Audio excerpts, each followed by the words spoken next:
Then Pilate took Jesus and flogged him. And the soldiers twisted together a crown of thorns and put it on his head, and arrayed him in a purple robe.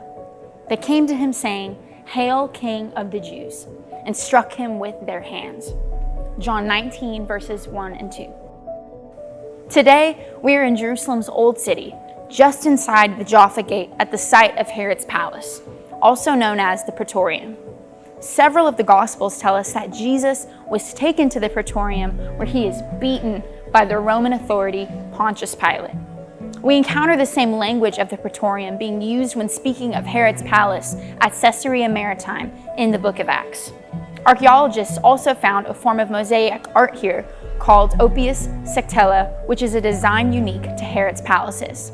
So this is exactly where Jesus would have appeared before Pilate, when he was beaten and flogged. Under the Roman method, the culprit was stripped of their clothing, stretched with cords on a frame, and beaten with a scourge. Jewish law only allowed 39 lashes, but Roman law allowed scourging until the soldier grew tired. Imagine having to wait until your persecutor was worn out to get a break from your beating.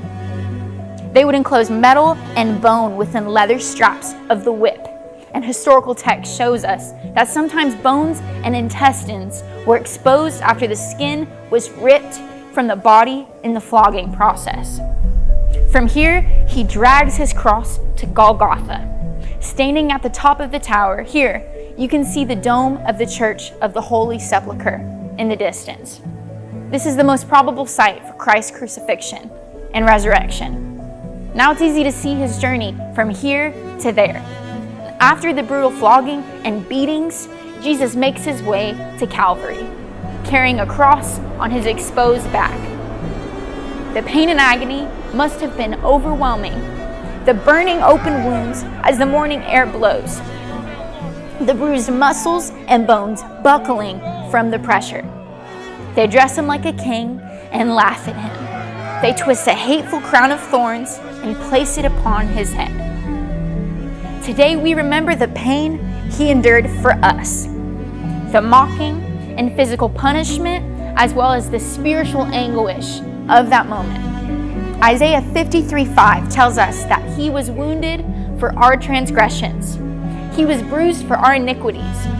The chastisement for our peace was upon him, and by his stripes we are healed. Embrace the one who bled and died in your place. The stripes that were laid upon his back paved the way for your salvation. Our sin was placed upon him. He took our wounds and bruises. Our salvation, peace, and healing are found in Jesus alone. He begins the Via Dolorosa, or Way of Suffering, in Gethsemane. He then continues here at the cruel whipping post, and from here, he will move to the final destination of the cross and ultimately the empty tomb.